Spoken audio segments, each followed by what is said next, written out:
I'm very happy to welcome you here at the Feno today, even if it can only be online at the moment.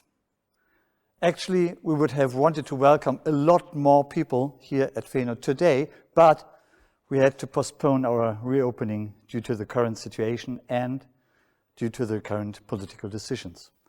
Feno is an international place, great architecture where you can see it, by the Iraqi star architect Zaha Hadid, who lived in London at that time, abroad.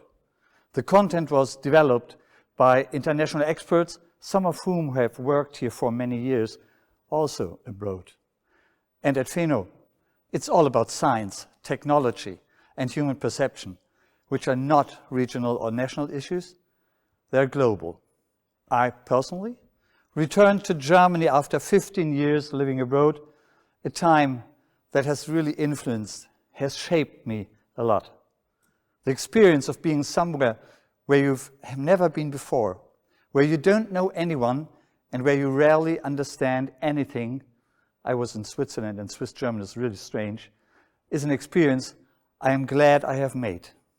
Living abroad is enriching and demanding, but returning to your old homeland is sometimes even more. I'm looking forward to an interesting and exciting event and thank the International Friends Association, the IFK, for broadcasting this new and exciting format from the Feno. Thank you, Jurgen Stuckman. You're welcome. The stage is yours, Kathleen.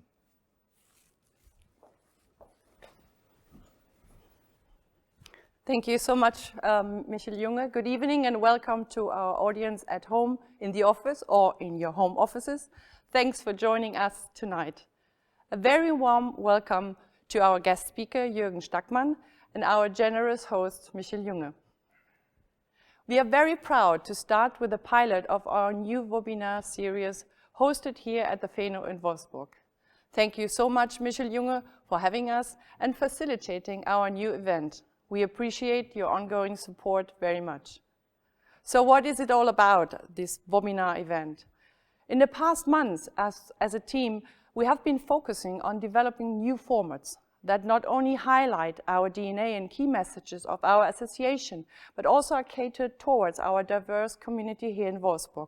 Please allow me to remind you all that we are already privileged to live in a diverse community, as Wolfsburg is home for people of more than 150 nations. This is one of the main reasons why our webinar series will be delivered in English, allowing all citizens of Wolfsburg and the region and our audience from all over the world to join our lecture and take part in the following discussion after the presentation. Moreover, we will continue to air this series in an online format to accommodate those who already live abroad and pay homage to the increasing globalization that has been impacting Wolfsburg and our region in the past decades. For our webinar events, we will invite guest speakers from various backgrounds. We will have experienced speakers working in a business, sports, and cultural environment. They all will be sharing their personal and professional experience on the benefits, but also on the challenges to live and work abroad. With this approach, we wish to facilitate a discussion forum for people that are either already working and living abroad or are considering to do so. Our first keynote speaker tonight will be Jurgen Stuckman, who will be sharing his insights from a life abroad with us. I'm so much looking forward to his presentation, and I hope no little secrets get revealed.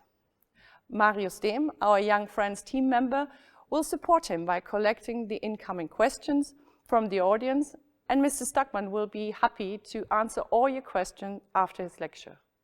Please do not hesitate to use the chat function for your questions. So I keep it short and crispy. Let it start. Please enjoy, and Jürgen, it's your turn.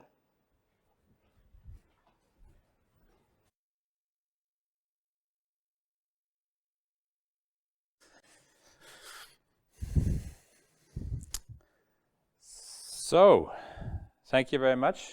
Good evening, everybody. Thanks for dialing in, and thanks for joining us tonight.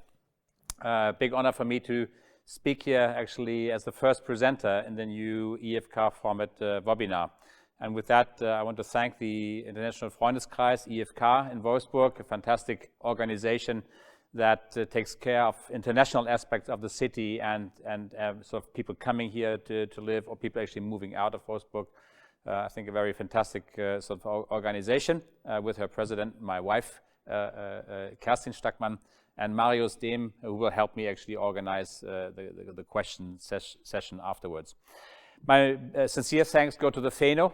You see their logo here in the background. We had hoped to use the opportunity tonight to open the Feno again after many months of COVID-19 silence. That was postponed, bad luck, but here we go. We said, let's try it out, and the Feno team has done an outstanding job in giving us this setting here in the Feno to bring our show live to you. I think it's highly professional, highly recommendable to anybody to visit the Feno. Never forget, when you're in Wolfsburg, have a look at the Feno.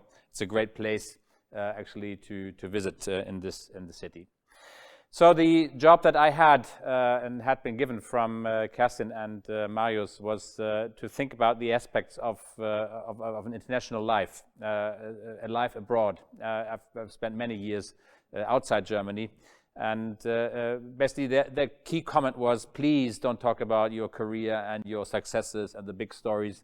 Talk about the things that usually never get mentioned or don't get mentioned when people talk about their life abroad. So aspects that might be helpful to you when you plan to go abroad, or aspects actually that you might reflect with your family when you are abroad or have been back, just as me, because I do know that probably a lot of colleagues from the Volkswagen team will join tonight. And probably they have their thoughts on their brain as well. So let me start with my presentation. I don't want to sort of mumble and stumble too much time before we start. You see it's not an agenda. Basically, it's the key talking points that I've pulled together to talk about sort of what I think is important of a life abroad. We will talk about the opportunity to grow as a person in many aspects of this, I think, character of life, or way of living, which I would never want to miss in my life. I think it has really created me as I am today. We talk about career a little bit, but then we talk about the joys and the hardships, and I mentioned a few. Hopefully, not revealing too many secrets, but I think it's important to really understand that not everything is hunky-dory and all about happiness when you live abroad. I will talk about the benefits, clearly much about the family perspective, and give you hopefully some helpful tips and tricks when you plan to move out. So let me start for all of those who don't know me yet. So who am I in a person? Many of you know me from my position here in Wolfsburg at Volkswagen, but there's more about the Stackmann and Jürgen. I was born in 1961 in Buxtehude. It's a small town in Lower Saxony, south of Hamburg. I'm a son of merchants in the textile industry. The place that I grew up in is just 50 meters away from the place that my parents spent their bulk of their life in. It's our sort of our house of merchandise. And it's now gone into the fourth generation, which I think makes us proud as a family. I've never worked there, and it has been passed now to my nephew. But I think it gave a strong foundation for my life is to really understand who you are and what you can trust in. I'm very, as mentioned here, not because she's in the room, but I'm very happily married to my wife, Kerstin. I think she took obviously a big part in this journey that I'll take you through tonight. And we've gone through many highs and many lows, and many things that we will remember when we get older. We have 4 absolutely fantastic children. I invited them for the show tonight, so let's see whether they actually made it into the show. Living in all places in Germany and in Europe, which is quite typical, I think, for international families that once they settle, they don't settle in one place. They settle obviously in a larger place, which they call globe or Europe or whatever they think is and can be best for their family to come. We have one great grandson, which is our new marvel in our family. We hope that we see him in a few days to come. And obviously he will be sort of coming up and being brought up in a family that actually has an international character and knows about the planet and knows about things that you can see. I spent 32 years in automotive, so I'm a car guy essentially. I'm not a technician, but I love cars. But obviously I like to sell cars most of the time. So this is my home. I feel home in automotive. I worked for 4 brands, all of them outstanding. You get to see them actually in sequence on the next slide. And I worked for 2 groups, so different. And so different in their potential and what they can do, that I was very happy that I finally made this move from one group to another, with help of my wife as well. She said, "Come on, let's take some risk and let's make this move," and it was obviously the right one. I lived in 5 different countries, total 7.5 years. I show that on the slide to come. I speak German, this is mother tongue, English, which I think fairly good. French, because I learned it early, you see that a little later, and I'm still working hard on my Spanish, which is appalling, because this is the language I should love most, because it's the place of all of my stages in career that I love most, which was Spain, and obviously we regard Spain as our home as well, but I still need to work a lot on language skills. But I'm still living here in Wolfsburg. So this is all about me. So one slide, very tough to read, I know. You don't need to read the details. So this is the Germans would say Fahrplan. This is the 32 years of automotive, I think, career, starting in Cologne as a trainee from Ford Werke in Germany. And then I counted them last night, 11 jobs at Ford Motor Company, Germany and Europe. Many different locations, so even just from the employment perspective of Ford, I lived in Cologne, Detroit, Hamburg, then back to Cologne. Then in London, first big move with my family, with the children, back to Cologne. And then we decided to make the big move, actually from Ford over to Volkswagen Group, which was the best decision I've taken in my life. First opportunity to work for Skoda, a fantastic brand in Czech Republic. We lived in Prague, worked in Mladá Boleslav, spent fabulous two and a half years there. I talked about that a little more aspects. A fantastic place to live in. Then I came back to Wolfsburg only for 9 months. I always in German say this is meine Schwangerschaftsvertretung, because Luca left and moved on in his position, so I followed Luca De Meo in his role here as a chief marketing officer for group and brand for only 9 months. Plan was different. And talk about planning and realization in just a minute. And just before we were able to move from Prague here to Wolfsburg, I was already shifted on to another place, which was SEAT in Barcelona and Martorell, where we happily lived 2.5 years before we returned here work-wise to Wolfsburg for Volkswagen for the last 5 years. But actually our family actually made an interim step because we first settled in Munich on the way. I counted last night that from a family perspective and business perspective, I lived in 11 different cities, 5 different countries, and if you add early upbringing, actually it was even 14. So you have to add 3 more cities. So we moved a lot. So actually, I think what we found out is one of these things is that home is where your family is, home is where your pictures are, so home is where some of your furniture is, and home is actually where you feel well. It's not the city, it's not a specific house, and you can probably sort of follow that through. So it's quite an extreme picture, but I think it's important to notice that you can do these things without breaking on the way. It's just a different style of living. So this is all about career, and I don't want to spend much more time on career, because the important piece is to look at other aspects of traveling. So one of the questions that you might come is actually, was this ever planned? So when you were born, when you were raised, when you came into the industry, was there a plan to go global? Was there a plan to live in so many countries? Was it simply circumstance, or was this luck? And I think the reality is that probably all 3, to a certain degree, were true. I think as a young lad, being brought up in Buxtehude, a small town near Hamburg, I already wished to leave. So I've always had the wish to get out and do something else.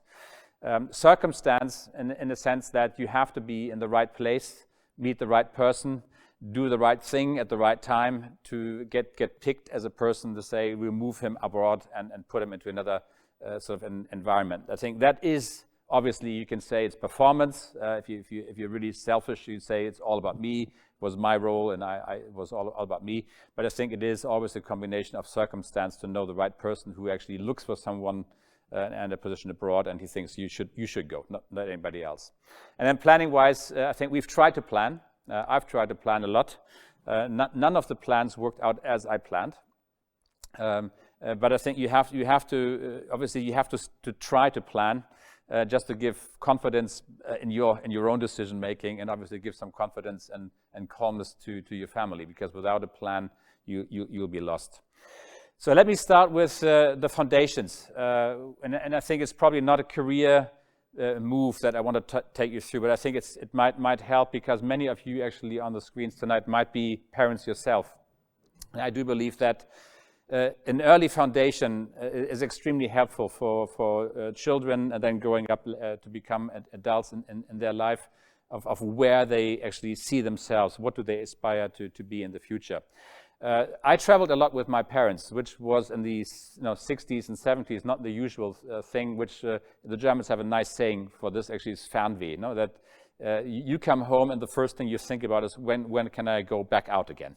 And I think that actually was implanted with my parents. They helped me to connect to other countries through Rotary. I think it's a great organization, and many more that you might actually find interesting to link to. I spent summers in France with a Rotary friend of my father. Tried to learn French at that time, very young, and my parents actually were quite gutsy, because they sent me alone, which at that time was quite unusual. But I think it's important, being alone, being on your own, and being in a different cultural environment is key to real learning and key to real absorption of what you get there. It's tough at times for the children, but I think they really learn to absorb and be flexible and adapt very fast. And I see this is my children, I think, are pretty much a breed of that, because you can throw them almost into any circumstance and any place, and they will find their way.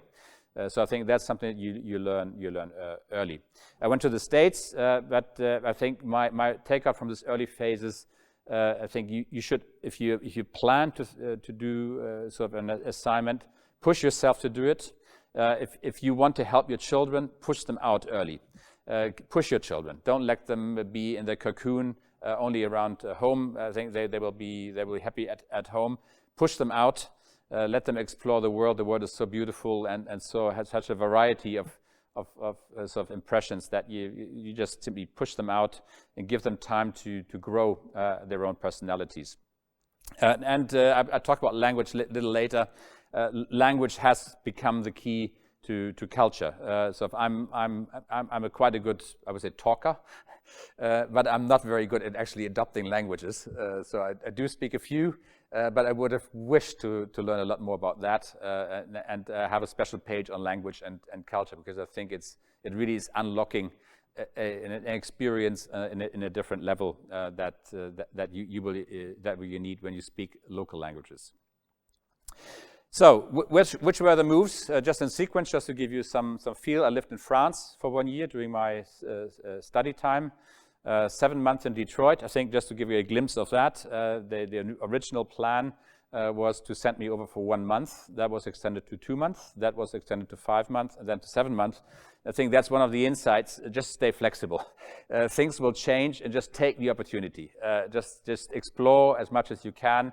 And I would have wished to stay much longer in the US. I think it's a fabulous country still, after all. But I think it gave me a great opportunity early in my career. First big family move was to London. Talk a bit about that. Was the move from Ford Motor Company. I became Chief Marketing Officer of Europe, so in the region. And the original plan obviously was to spend 4 to 5 years. Actually, it turned out to be just 1 year. We were, I think, utterly happy to move and utterly frustrated to come home. Michael Jürgen talked about that, as returning can be terrible if you're not prepared well, and we weren't prepared at all because we loved London and we loved the experience at that time. But actually we were compensated later on with 2.5 fantastic years in Prague, and 2.5 years of I think professionally were for me my highlight of my 32 years in Spain. Not so for the family, which is I think always important to notice. So that was the sort of sequence of where we were. Let's have a look at so far what has this career taught me. I think the key for me was always to stay on the offense. Is when you have a chance, take it. Don't wait. When you don't have a chance, create one. Stay on the offense and basically be the one that drives your own life and your own career. Don't be passive. There's so much to explore, and there's so many things that you don't know of which actually will enrich in your life, that you should not be hesitant. Decide and go when you have the chance. And I've met many colleagues that work on this question: do you want to move, for months and talk about any aspects. If you feel the lust, move fast, and try to get a second assignment or a third assignment and to move out. Live with uncertainty in all aspects. If you leave your home, if you leave what you know, if your children are torn out of their schools, torn out of their friendship groups, you enter actually a sphere of uncertainty, and you simply have to live with that. And it might be in timing, it might be in location, it might be in degrees of happiness. A lot of things will occur to you while you're on the move that you haven't planned for, and you simply have to live with that. I think, to me, it is a good training exercise, because you need to accept facts and move on and shift on to what you can do next and what you can do to improve. Push beyond your limits. I talked about that. But I think it's important piece is taking risks. Obviously, moving abroad, moving into an unknown culture, moving into an unknown company or a part of the company that you're not sure really of how that works, is a personal risk. My experience clearly was that most of them pay off in many aspects. I think most payback is actually personal, because you become a better and different person going abroad. But I think from a career perspective, I would say that most of these moves have helped, and I would say in retro, I would never have been able to do the job that I did here in Wolfsburg as a sort of board member for marketing and sales for Volkswagen brand on the global perspective without having trained in other companies and other places before. It's impossible. So I think it's always important to take the chance, take the risk, take the opportunity, and move on and shift on, even though obviously you will not only encounter happy days. That's quite obvious to say. So I said that my footprint, my career path has brought me to where I am. Very, very proud of that. And I do not believe that anybody would have picked me for the later 3 positions here in Volkswagen Group without having gone through what I did with the family before. Now, here comes some buts. I think that's important. Many people believe moving abroad will give them a guaranteed career. That's not the case. There is no guarantee. Things might fail. You might not work actually in this new setting, or actually plans change here while you're coming back. So there is no guarantee, and you should not have in your mind that there will be a guarantee. The reality is that live it as you can. It's going to be a wonderful experience for you as a person and your family. Live it. And actually, if success comes and you have a career step to take, then be grateful for that. But don't count on that. I think it makes life a lot easier having that in mind. Second piece is building a firm base. And I think probably after these reflections that I had to take for the presentation, this is what I probably would have recommended most warm-heartedly to all of you. If you're living abroad for longer, make sure you keep a base that you can relate to when you come back. That's probably the one that actually was hardest to us in our family, because we never came back to a place that we left. So we always moved on, shifted on. And I think we as a family sometimes find it difficult to relate a place that's now our home, sort of a friendship group that is in one place that you might want to have. So my recommendation is clearly that whenever you're moving abroad and you're not sure whether this is a solar move or you have more moves coming after this, make sure you keep your base, make sure you keep your friendships, so when you return, you're not alone. And I come to that returning moment a little later. But I think it's probably the one that we as a family probably have missed most in our journey, that there is not a proper base for us. Now, the second thing is, as you're a career person and you're traveling with a company, you think you're great and gorgeous and God and the best. The reality is you're not alone. You have a family around you. The family has huge needs, and you might get lost in your fantastic job. You might get lost in your professional life. Take care of your family. Spend time in important moments with them. It's very, very tough line. Probably I would give me personally a 50% achievement rate on this one at best, because I tend to get lost in my professional as well. But I think it's important to really consider that you have ripped a family out of their environment. Make sure they're good where they are, and it's your job as much as your partner's job, not only yourself. So I hope you can see this chart. I found it actually, I like this actually. You should never say this, I like my own charts. But the reality is that I think that they show a bit of what can happen when you travel often with your family. Just to put this chart into perspective, on the first column you see the city that we started in. So obviously now we lived in Cologne, we were going to London. The plan was 4 to 5 years, which in this case meant that I rented my house for 4 to 5 years. The actual stay was 1 year, because there was a different thought and a better thought of the company at that time, saying, no, you need to go home, back to Cologne to take a higher position, but obviously wrong timing, worst timing of all, because we liked London and what we had to do. So you see actually on the plan, for me it was actually, yes, very happy, my wife very happy to go to London. Child 1, my oldest daughter, she had a boyfriend at that time. She hated us for moving to London. She really hated it. And she was very, very glad that Ford pulled us back after only a few months. And the rest of the children, I think child 2, I think he was quite neutral. Child 3 and 4, they were happy because they were very young. So they were always happy because they were the family, and for them it was like an adventure weekend. Very, very young, and they really liked it a lot. But actually we had to move back from London to Bonn only sort of a year later. So you see my face although it was internally a big promotion, I was not very happy doing it. The planned stay was 3 years. It became 5 years in the end. So my lust to leave was growing, and I think probably this was one of the key moments why I left Ford in the end. Child 1 was happy. She was back in her setting. Child 2, very, very sad, because he loved the experience of London. He really endorsed and immersed in the city. And I still remember the days, just 2 days before I told my family that we were returning home to Germany, he grabbed my hand. We were in London in the park, and he said, "Dad, I never want to leave from here." And this shows you sometimes how much hardship there is actually for little children, because 2 days later I told them, "Thanks for your thought, but here we go.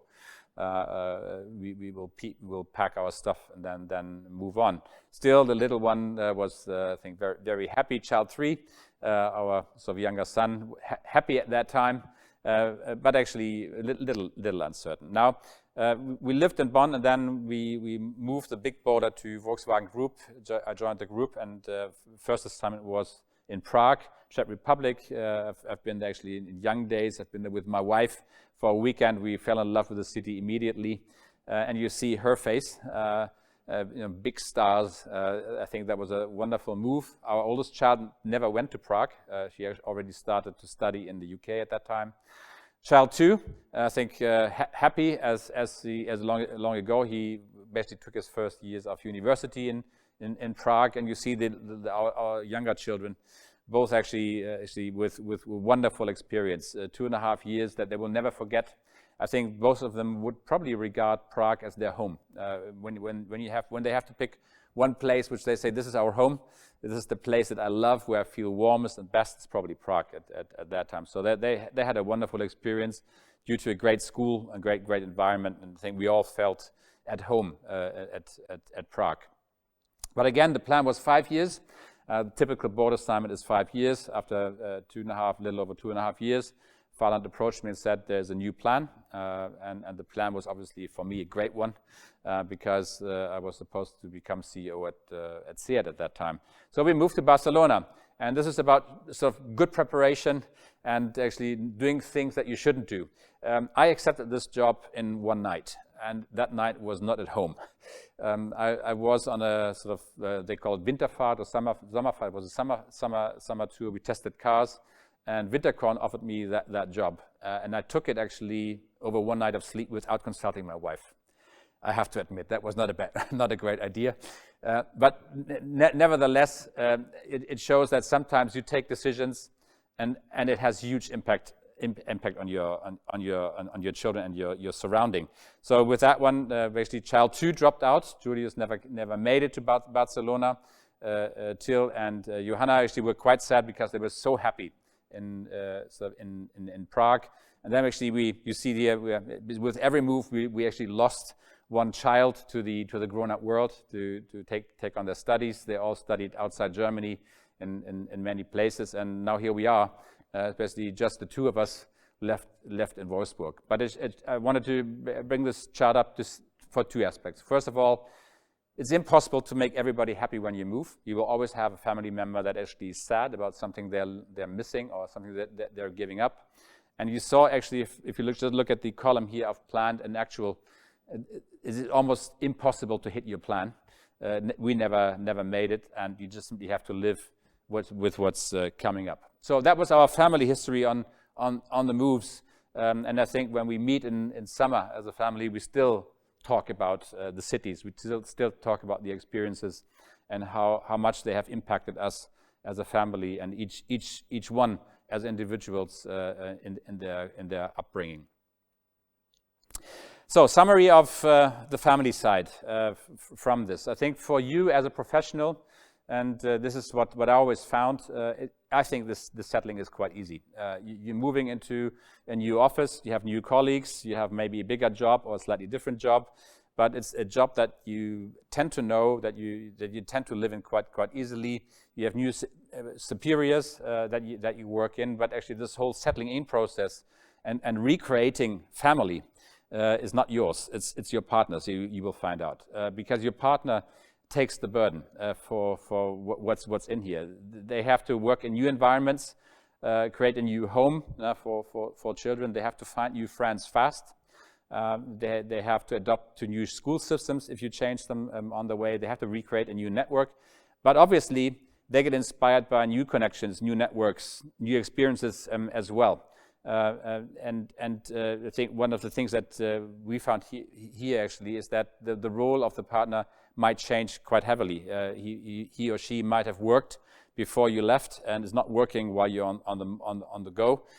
So just be mindful that your partner has a key role to play in this experience, and you have the key role in playing, supporting him or her actually in finding this way. It's not about you. That's what I said. For your children, I think quite an amazing journey. Our youngest daughter, she went to 5 different schools, all international. We come to that in a second. So they have to adapt very fast in different environments. Sometimes this goes well. Sometimes this does not go so well. But again, I think there is hardship by losing good friends because they are separated, and they're separated because dad is moving again. But they're finding great new friends on the go. So it's always sort of a win and lose, I think, environment for them. And obviously they're learning so much more for their life that they don't really learn in school, just because they're in a different setting, in a different environment. I think unparalleled learning, I think, for children when they live abroad and really sort of create depth and real understanding of how the world is created. So, little perspective, and I think the next slides go a little faster than the first ones, because we've now reached the section of a few hints and tips and tricks. And the first one, again, is might be an easy one. You probably all know this painting. It is sort of a double illusion. So, seeing a pine peep means that this is not a pipe. Obviously, it is a pipe, but it's not a pipe. So, you can have a lot of philosophical discussions around this one by Marguerite. I want to highlight this for two reasons.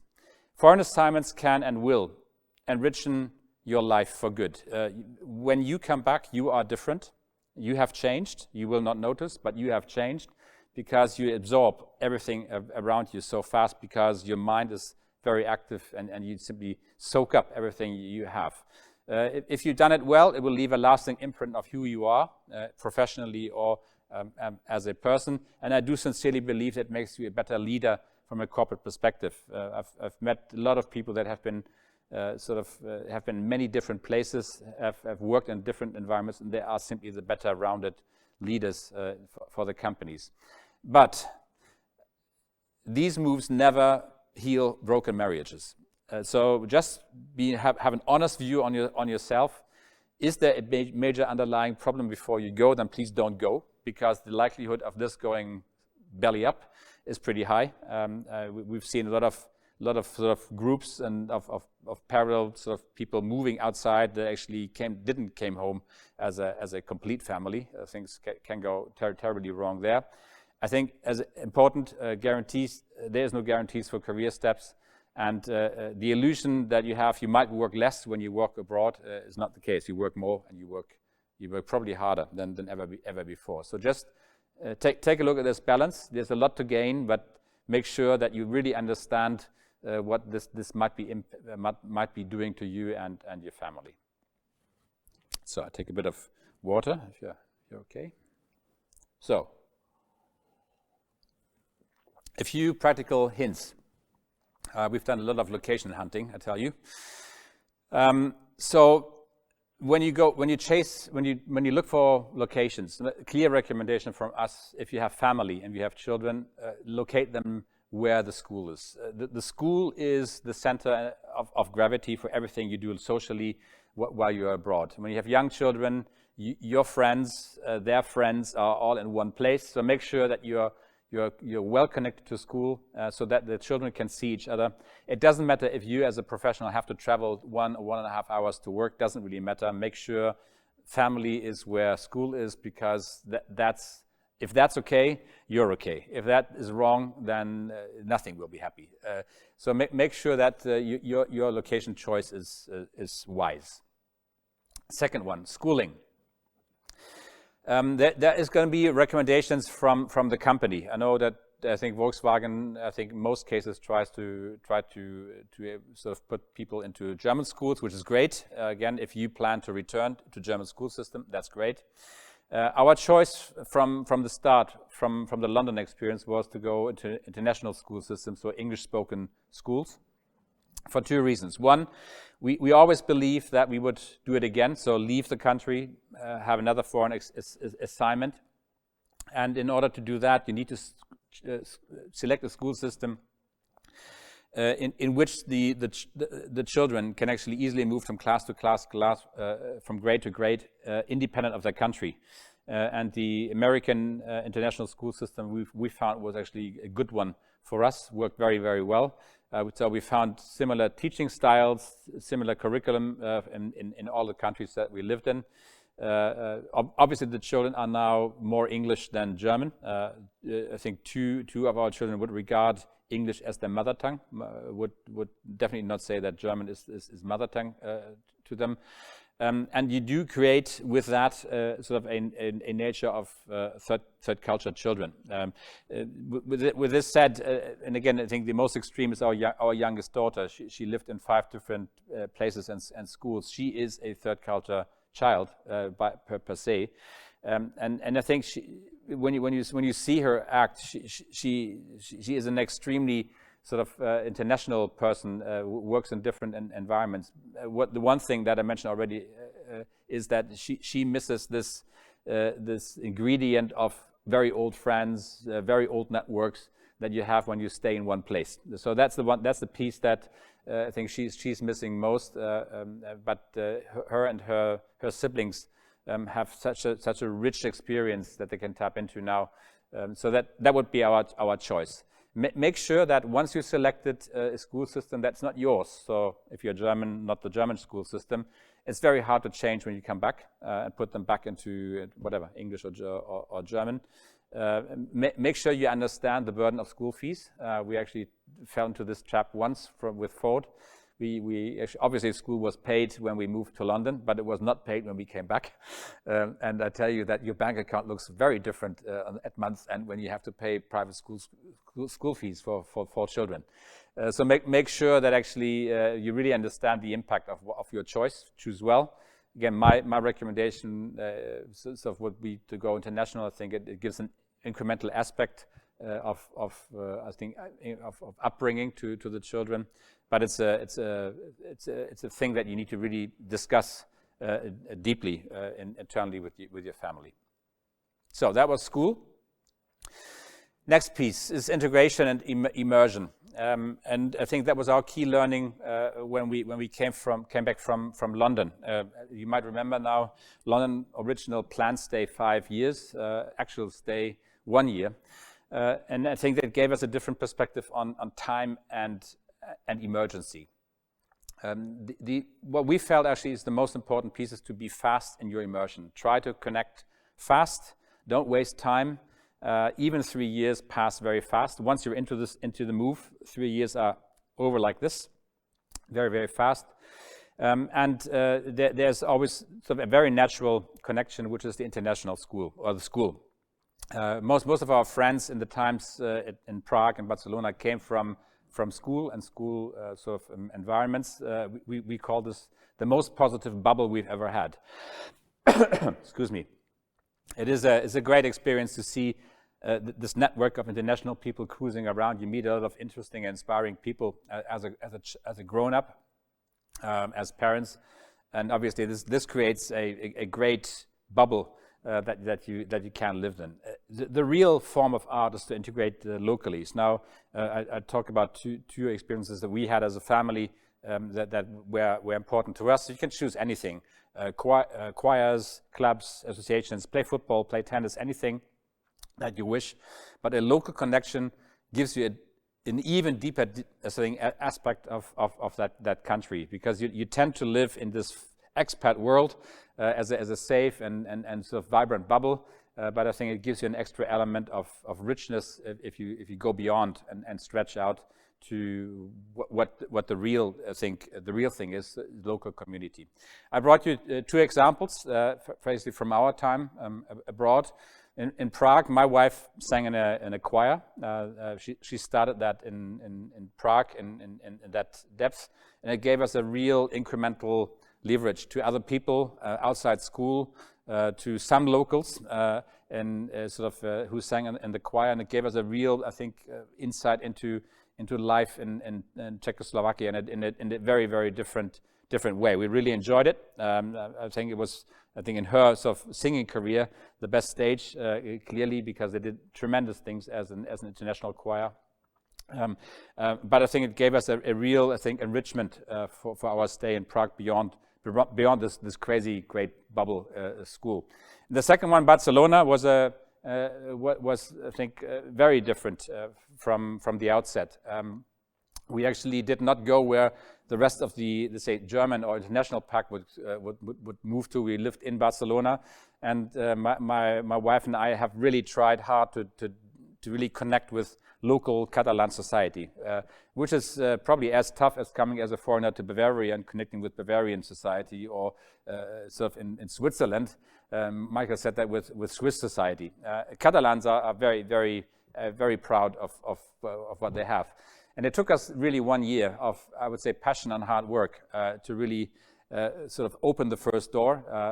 Language skills of my wife were So obviously very helpful because she's fluent in Spanish, and so they could actually work along with somebody like me who was actually very much imperfect in Spanish at that time. And the door was opened by a businessman from Catalonia who actually invited us socially home. And then from this first evening, we actually we actually created a huge network of people that we got to know. Actually, that opened a different dimension of Spain and Catalonia to us, which was quite amazing. But it was tough work. I would say that without our passion for doing it, we would never have reached the point of success in this one. But I think it was a remarkable sort of memory to us, and still we have good friends from that time in Barcelona. Now coming to language and the language barrier. My request and my plea to all of you. Some of you might be really gifted, so it's not a problem. Some of you might be like me, where language is not a natural gift. You have to learn and work hard. Is please put in the effort. It's not about perfection. It's not about being fluent. It's not about being great and something that you could teach others to. Is to try, make an effort that's noticed. And just try and don't worry about your mistakes that you do. The society around you will pay back with I think their hearts, with their trust, and you will get to know a very different dimension of colleagues that you work with in different countries. So make the effort in this one. I just want to give you an example here of sort of the Spanish time. So again, we had very little preparation time for the move to Spain from Prague. Had a few lessons actually with a I think Chilean Spanish teacher in Prague, and I tried to deliver my first speech in Spain in Spanish. I hope they understood what I said, but at least they actually I think they applauded the effort of me trying. And I used the 2.5 years in Spain to learn every Saturday, because obviously in the office at SEAT the normal language spoken was English or German, very little Spanish training exercise on the way. So every Saturday I woke up and I felt like a high school student. Oh my God, where's my homework? I need to prepare. Teacher's coming, and I gave up after 1.5 years, which I shouldn't have done. I still regret. And Paka, who was my teacher, actually I think she did a great job in setting the base, but I should have moved on and shifted on. It's so much more. I think as an experience when you speak local language than actually not trying. So I would say that Spain, I did well in trying hard. I failed on perfection. In Czech Republic, I didn't even try. Most people don't try Czech. It's a really complicated language. My wife, she would say she's the opposite of me. She speaks 7 languages. She even worked her way into Czech. So she could operate in Czech with plumbers and people actually in our house. It was quite a magic experience because the language is really so complicated. But please don't be afraid. Learn, apply, and just do it. People will pay back. Your colleagues will pay back. Neighbors will pay back with love, attention, and they will give you much more actually than you actually put in actually while learning the language. It's such a big key to culture and to experience. I brought one sort of little sentence I still remember from my university days. There was a professor in French I had in Metz, University in Metz. And we talked about our struggles because obviously I dropped French in the 11th grade in high school. I had a bit of training. Then I went to Metz to take the experience in French. And we had to go through Côte Napoleon, so everything was in French. And he said, this is not about perfection. I won't grade your perfection in French. Démerdez-vous. It's don't exactly say what it means, but it says struggle your way, find your way, make an effort, and you'll be okay. And I think that's a great idea of actually moving abroad is démerdez-vous. Just find your way. It's not about actually feeling perfect. It's about actually trying and finding your way. So it might be helpful to you. So, moving with cooperation, how's that doing? We have only moved as a family with corporations, and it's a pure luxury. Whatever you think how hard it is compared to anything else you can find. This is pure luxury.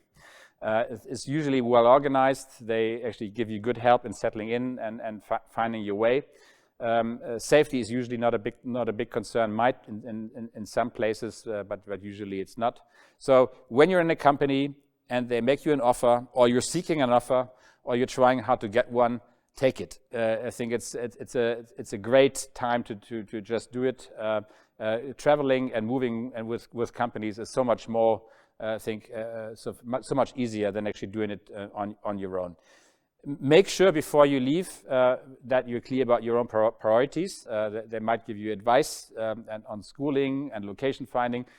Make sure that you understand what you want, to make sure that your briefing is correct before you go. But see this actually as a luxury item. Traveling with big corporations is fantastic per se. So it has its pitfalls, but it is fantastic. Now here comes the but. And I like this one. So, sorry for stealing the picture from this toy company. When you are abroad, you really feel like king and queen, because you're elevated. No, you are in a very special position in your company. You're paid usually better than your colleagues working with you. You're living in nice houses. In some countries, like in China, you might have a nanny, or in India, you might have a nanny actually working for you. Take that as a once-off gift of life, as a luxury that you have. Feel as a queen, but make sure, as a king, make sure that you always understand this is not about you. This is about this one situation. Don't take it for granted. Take it as a luxury item. Be humble. Remember who you are. And remember that actually things will change when you return. So don't get too used to this life. It is very, very different, because things will change when you return. Some people are really, I think, mind blown by their return experience. So I think that's an aspect we will cover in just two or three slides down. Learn. I think the key aspect of moving abroad is be open, be fresh. Soak in, learn from new bosses, learn from skilled colleagues, learn from different ways of doing things than to the one that you've seen and known before. I think you have the opportunity here to learn and soak in from the best in your jobs. So really pleased please try to open yourself. Don't only execute what you know. Really be open to learning. Yes. You should bring in your experience. That's why you were sent to this place. But please soak in everything that this place brings to you for your future.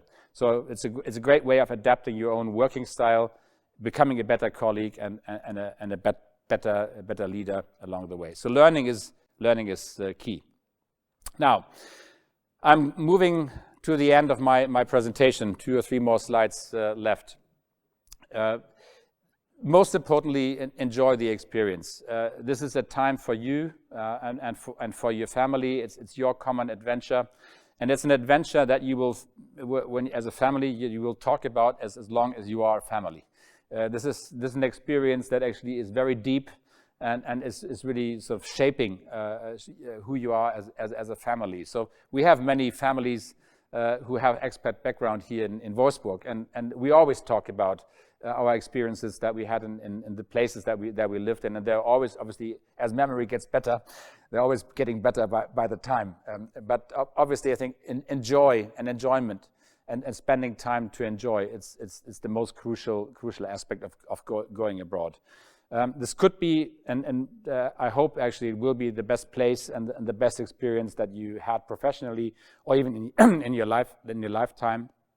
It will imprint you as a person, but don't take too much time and waste until you start to enjoy. It's once you get there, take the second and really start to spread your wings and enjoy the experience. It is something that actually will form you as a person and form you and your family as a bigger and I think much better team. Now we have this year, we were impacted by COVID here actually today, by not being able to open the Feno, but I think COVID has impacted expat life tremendously. I do know of many former colleagues who were separated during the year because their families couldn't rejoin them while they were on the go. So I do know that probably your experience life as it is today is not exactly what it promised to be when you're out there, but I think we all need to stay positive. Things will go back to normal sooner than later. Maybe after summer things will turn back to a more normalized way. I personally think it's a temporary dent, and the companies will then actually be able to set up people again and bring families together and make sure that this comes. So don't take COVID and what you hear about the families in COVID situation now as, this is the future imprint. It's not the case. It will be a dent. So please, when you have a chance, fight for your position abroad and work for your position abroad, despite, I think, COVID happening in the moment. So returning home, and I think Michael actually mentioned that. It is a crucial thing that usually is not very well prepared by the company. So that's something you need to do yourself. Again, this returning needs to be well prepared. Again, as I mentioned, we hope, and I hope that you've maintained contact so that you still have friends to relate to while you're coming back. Because the reality is nobody is really waiting for you. After 3 years or 4 years abroad, things have changed. New circles of friends have created while you're gone. So nobody is really waiting for you. It's when you're coming back, you're a bit of shock to the system, which has refound itself. I might be exaggerating a bit, but I think it's an important point, because it's not only you changing while you go, it's actually what you've left behind is changing while you're left as well. You might not want to return, and you might be frustrated of going home. This obviously has big influence on your family and how they feel coming home. So make sure that your energy coming home is as positive as the energy going out at the time. Schooling can be difficult for many reasons. New children in the school, language might be changed. Curriculum has changed on the way, and children who've lived abroad many years find it actually difficult to work in German schools. Funnily enough, because they're so different in their attitude towards learning going forward. And I call this from king to peasant syndrome. That is never to be underestimated. You are king abroad. When you come home, you go back into the ranks and you do what you have to do. So make sure that you understand that this will have impact on your psycho when you return. It's not the same as going abroad. And I think this humbleness needs to be in you before you go out. So, pretty final chart. I've enjoyed every day abroad. Otherwise, I think we wouldn't have done it. I'm thankful and grateful to my wife, Kerstin, that she actually came along. Sometimes happily, sometimes not so happy. But once she overcame this first hurdle, she put all of her love, care, energy in rebuilding the home, rebuilding the friendship group, rebuilding something that we actually as a family all came home to and said, this is home. And she's done this job many times with all of her energy and love.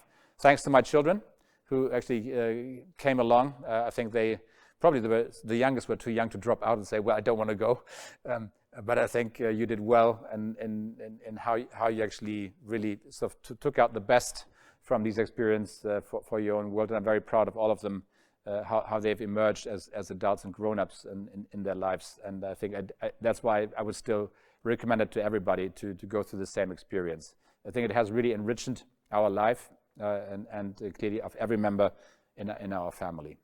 So with that, I want to thank you for your attention, and I hope that if you're leaving soon, you enjoy the experience and get prepared and get moving. Thank you very much. And I think we're now ready for the questions. Yeah, so good evening. Dear Jürgen, thank you very much for your interesting view concerning life abroad. It was very interesting, and so good evening to all. So thank you for your kind regards from all over the world. So I saw we got regards from Barcelona, from India, from Hanover, from Hamburg, from Berlin, and all over the world. We got a lot of regards, and thank you for that. And so Jürgen, also from your little junior, Till Stackmann. So Till, thank you for your regards.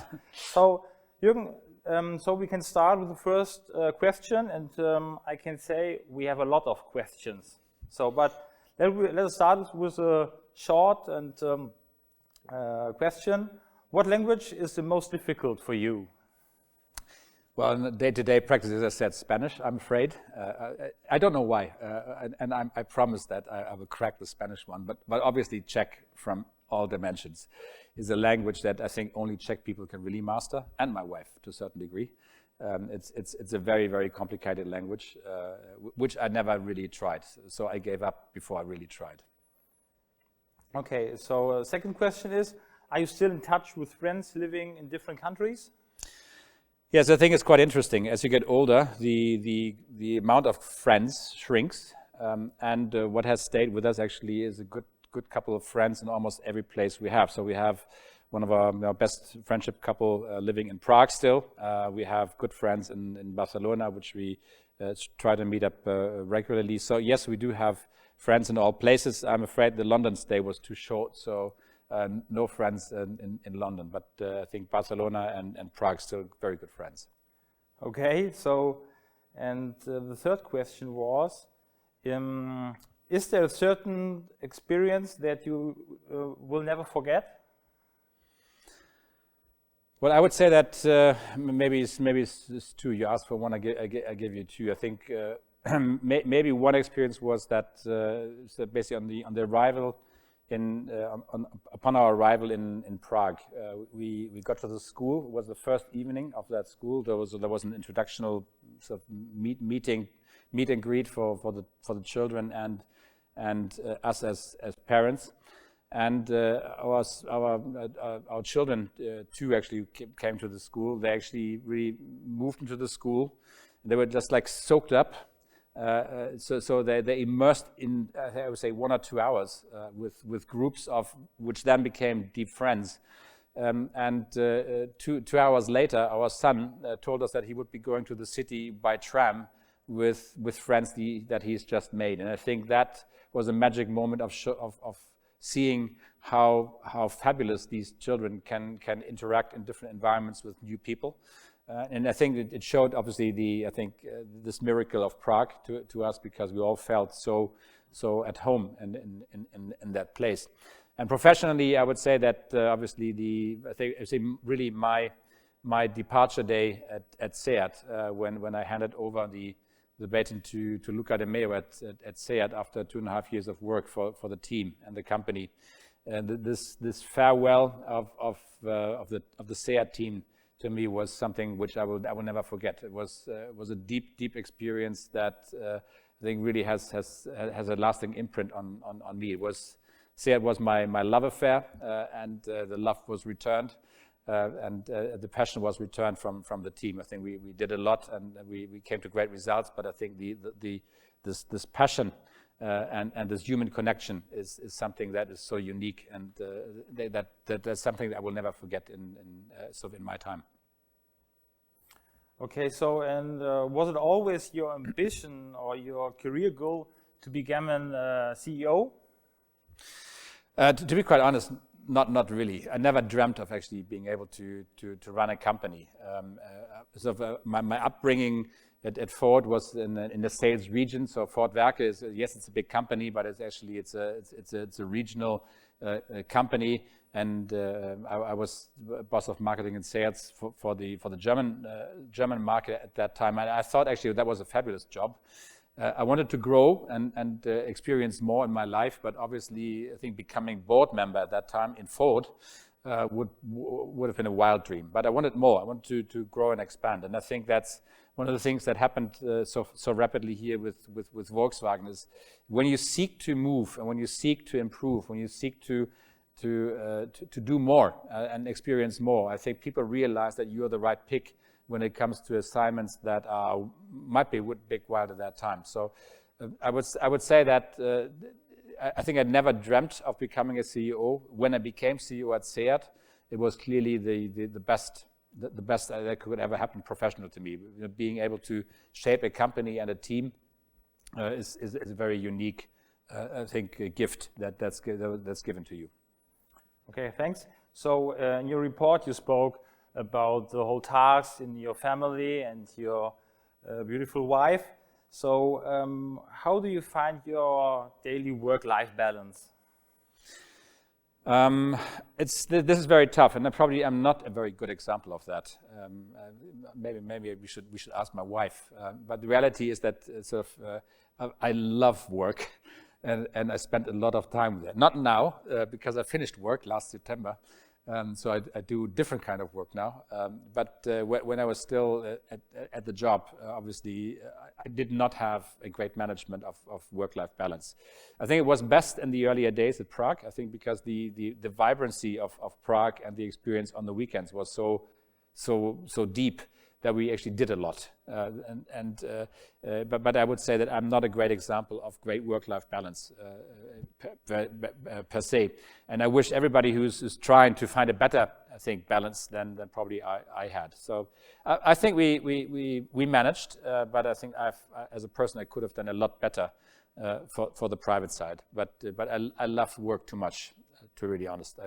I really liked what I did. Okay, that sounds good. So one question more about your position as a CEO. What was the most difficult thing of being a CEO? I think to take the tough decisions, we had to, at that time, we had to lay off people. And I think once you understand that's the downside of really going deep in this culture.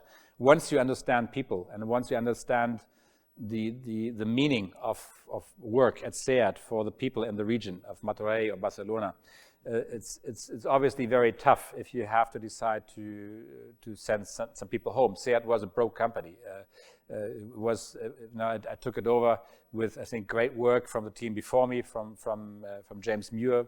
But obviously we were far from being sort of an okay company. So we were struggling daily to get the cash flow in and the money, and actually taking decisions against people is always the hardest. The rest you can always do. With a clear mind and a good strategy, you decide what you have to decide to bring the company forward. But taking decisions against employment and team members is I think the hardest. It can be in the broad, so now laying off plant workers, and it can be as much as difficult as having a tough conversation with a colleague on the board, which happens as well. So I found these situations most difficult for me personally, always. Okay, and so another interesting question is from Christoph.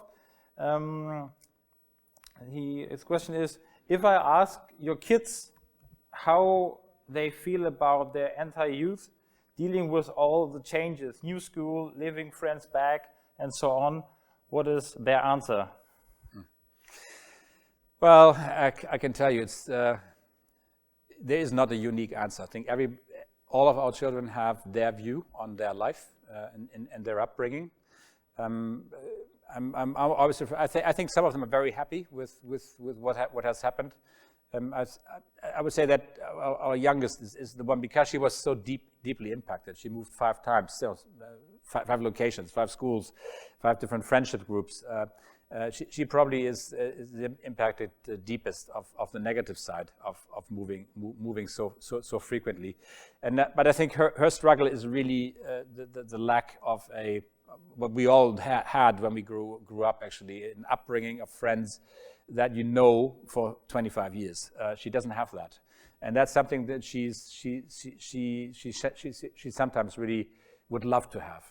But the rest, I think, when she looks in the mirror, she will find out that she's a great person and has a great, I think, future ahead of her, because as well she moved so many times, so many locations. But I think all of them will have their individual view. I tried in my sort of presentation to compress as much as we can from a side, but I think each one is an individual, and they all have their views individually. Okay. So the next question is about culture. So what can you tell us about the different work cultures in the different countries? Was there a big difference in the way you work together? Well, I would say that I was brought up in a sort of an Anglo-German sort of culture. Ford Motor Company was not like a German company, and I think that's something I really enjoyed. It was an open-door company. So that's something that I grew up with. My wife grew up in that same culture. She worked for Ford as well. And I would say that the most striking difference is that you realize that the way that you think is right is not the only one existing. So when I moved to SEAT, I found to Skoda first, I found a company of 100% dedicated Czech people, who ran a company in third generation, fourth generation, much longer than Volkswagen exists. And they're very proud of their work, very skilled, fabulous engineers, fabulous people to work with, passionate. You think passionate is usually Southern Europe, but no, I would say Czechs are really, really passionate about what they want to do and want to bring out. And the connection was very, very human at that time. I tried to learn as much as I could actually from the Czech team, because they were always straightforward. They were always in business. They were always trying to find solutions. And typically for Skoda and marketing and sales, they were always extremely customer-minded, much more than we had been at Ford Motor Company, and I think much more than actually I found it here at Volkswagen. So in the Skoda culture actually is very much on pride, technology, engineering, competence, great people. SEAT, I think obviously as a company that actually has never, historically made money, always sold smaller cars, cheaper cars, never got actually this accolade of pride in the group. It started actually, I think, a little bit before me. I think I created this pride again, and Luca actually then took it to the high on a strong base. There was a lust for pride. There was a lust for performance. There was a lust for connection, because they had seen many managers coming and flying into Spain, giving advice, and then flying back home over the weekend. They were sick of that. They wanted somebody that was taking care of them as a group of 13,000 people at SEAT, and that was able to bring back pride and future into them. And that very different way of communication in Spain, very different way of working. I would say equally skilled engineers, but with a very different approach to car business, a very different way of thinking. And I think that's what's so enriching when you're able, in a group like Volkswagen, you can experience so many cultures in one place, and hopefully you learn a lot and then bring it back, and it makes you, I think, a better manager for the job that you have. But I think it was very enriching to see all of these differences, all of these cultures work, and they work to success, but in a different way. Okay. So another question is, who or what has influenced you the most in your life so far? What shall I say? Obviously, my wife, Kerstin. But I would say yes. Obviously, I think as a couple, you have a lot of mutual influence. But I'm just preparing another presentation for a different group, and one of the discoveries that I made that obviously influence starts very early. So I do think some of my character, some of my ways of doing and dealing with things still stem from my early years in Buxtehude, and being born into a household of merchants. I think some of my values are coming from that. And I think I would say outside family, I would relate to 2, 3, 4 key people I met in my career. One was my first German manager. He was a Brit, Duncan Rook. He felt like he took my hand. He was my mentor, and he consulted me, but he pushed me into areas where I felt I had no competence. And he said, you can do it, move, do it. And that was something I felt that was terrifically helpful for my career, to say that there's so many things that you can do that you don't even think you can do, if somebody just allows you to and pushes you into that direction. Second one, at the end of Ford Motor Company, was Alan Mulally. He came from Boeing. I think he had a skill that I've never discovered anywhere else. He had the best questioning skills. He was simply asking great questions, and upon of the answers, he was giving very clear consultancy of what to do and what not to do. And I think he straightened out a company in 1 year where other managers, top managers, had failed for decades to give this company direction. I think he was a stellar person, I think, to encounter. And then at Ford Motor Company, Volkswagen, I would say there's 3 people that have influenced me most. Winfried Fahrland at Skoda. I've learned most from him, from the skill set. I think he's a big miss, actually, to the group. He left way too early. And I think he did so much for Skoda and for Volkswagen in China. That's just remarkable. And he was a great, passionate team builder and a great, passionate sort of strategist for Skoda. When I came to SEAT, my direct boss was Mr. Winterkorn, and I have loved to work with him. I thought he was a great person, and I sort of thank him for actually, giving me the opportunity to work for SEAT. I think he was clearly one of the greatest people and managers I've ever met. He had his sort of, I would say, darker sides, but I would say that he was a great person. I think Volkswagen in their history sort of I think have to give me so much credit for the success that Volkswagen had, and the push and the passion and the belief in great cars and the best cars. I think still stem from him. And then in the last 5 years, obviously I had the opportunity to work with Mr. Diess, and the time with Dr. Diess was fabulous, because he's the most visionary mind I've worked with and worked for. Not easy to work with every day, as some of you know, but challenging, not agreeing to the status quo, breaking where things need to be broken, and I think with a clear vision of what is the right thing to do and how do we get there. That's why I think he's a great, I think, person to learn from. So there's a lot of influence, but I would say that the biggest one still is family, from the upbringing family that is my family.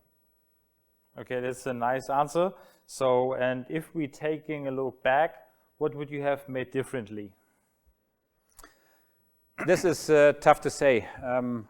I would say our biggest fail, I would say, is that we haven't really taken care of the solid base. I think my wife and I are now sort of in Wolfsburg. We are moving to another place sort of in summer, and we find it difficult to have something which you could call natural home. We actually, our home is where our children is now, and they live in 4 different places. Our home physically is in Spain and in Germany, but we don't have something which you could call, close friendship group where you just immerse naturally at home. And I think that's something we should have taken care more of. I clearly didn't. I think my wife tried, but obviously her mind and her energy went into each new stage, not into sort of keeping what was there. But I think that's the biggest, I would say, concern and biggest fail after all of this terrific journey. Nevertheless, as I said, I think we don't regret a thing. But you have to be realistic that not everything that sounds great actually is great, and this is the piece that we have to work on now, finding our base and finding our new home. Okay, and so you, in your report, you spoke about the coronavirus. So the question is, how do you gain energy and optimism in difficult times? What advice can you give to my students regarding how to deal with mistakes? This is a question from Mike Hoffmeister. Well, I think energy and Mike is a great example of energy. To say I think it comes natural to start with, but I think you have to accept things as they are. I think that's something we learned moving to these countries. Coronavirus is real, it's there. So let's go on. Yes, accept that it exists. What can we do to improve our situation? What can I do for me, my wife, my children, my friends, to still have fun? When we prepared this evening, we said, "Oh my God, would it be bad if we would have lost humor?" I mean, obviously, specifically in difficult times like COVID, you have to preserve your energy level and you have to preserve your optimism. I think that has never left me at no place. I'm always optimistic. Things will improve and things will get better. And that's my advice. Just accept realities as they are, and obviously really force yourself into a mode that says it will be good. Let's shift on. What can we do to improve? Failures happen. So I failed many times in my career. Many of the plans that I created didn't work. The biggest fail was at Skoda. I created a plan for India at that time for 100,000 cars. We almost exited both companies, Volkswagen and Skoda, from India 3 years ago, before we actually decided to put it back to Skoda and ask them to take the baton. So a lot of things won't work. The important piece about failure is that don't do the same mistake twice. That's a typical saying. But I think it helps people to say that if your interest is not the day success, so happiness for one day and then we move on, but actually you're looking for lasting, deep success, something that actually will work and will stay and will help to leave something behind that actually is better than what you brought in. I think that's something that will create much more lasting, I would say, success and much more lasting satisfaction from you on a personal side. I would say that my time at Volkswagen here, actually, probably I left 3 great bases. Skoda, with their product offensive in 2013. I had to leave before. I would have wished to launch a great new Skoda. At that time, never could. But the base was there. At SEAT, we worked hard to create a fantastic base with all of the SUVs. We created the SUVs that were in production. I never launched a car with SEAT, but the base was there. And the same here with Volkswagen now. Volkswagen was at huge risk 2015 with diesel crisis, and they're now seen as the only serious challenger to Tesla. And I think the base for that actually was created by a team in the last 5 years, obviously. So I would say that if your interest is deep, and I think then failures become less relevant. They are part of our life. Failures are happening to everybody. But if you think longer term, deeper term, I think it helps you to actually, I would say, find always a positive balance. Okay, so 2 questions more. The second is, do you make friends outside of the business world in the different countries or not? Yes, I do, but obviously most of the interactions I have is with business. What I'm trying to do is combine, so make friends in business. And I think that has happened to a certain degree. I think one of the realizations I have, I'm turning 60 this year, is that the amount of friends doesn't necessarily grow. But you find out after, when you turn 60, of who is friend and who is just a connection. And I'm very proud that we have good friends in many places that take care of us, that actually have interest in us, and mutually we have interest in them. I think it's not about making many connections, but actually to finding good friends. But obviously, you know, when I return to the places that I've visited, I've worked with in South Africa, or specifically grown to my heart now, South America. I've been there many times and spent many days with the teams in South America. Obviously, I would regard them as my friendship group, although we're not friends. Okay, and the last question is a little bit longer. So, what would you recommend to graduates with regard to the opportunities in the globalization economy? Try to start your career directly abroad, or rather on the German labor market, and later go on as an expatriate manager? That's a tough one. I think if you have a chance to go abroad, then just take it. If you find a great opportunity directly after uni, then do that. It will make you a much better person, a much better pick when you return. Just make sure that you stay connected to the base. That's the important piece, because you're young in your career and you need connections. It is much more comfortable to start here and then actually take these adventures with the company that has provided these adventures. That's much easier, much more comfortable on the way. My recommendation is, when you have a chance, go. Don't overbrain it. The experience will make you different, and will have your view on the world change for good. But it's more comfortable to move with the company. Okay, so thank you very much for your answers and your report. I think it was very interesting for all of us. And so thank you for your all questions very much. in the chat room. And yeah, tonight we're a big audience with more than 100 people. And now I give back to Kerstin Stackmann. Bye-bye. Thank you. Yeah, thank you very much, Jürgen. That was a wonderful presentation. Actually, it was the first time that I was listening to this conversation. And as you already heard, I noticed our children were watching too. I hope you're not in trouble, Jürgen. Many thanks to our wonderful audience. We appreciate your question, your participation, and we hope you enjoyed it. I'd like to announce the next webinar event with our guest speaker, Marcel Schäfer from VfL Wolfsburg, that will take place in October. Detailed information will be delivered then prior to the event. Thank you all so much. Have a wonderful evening and good night.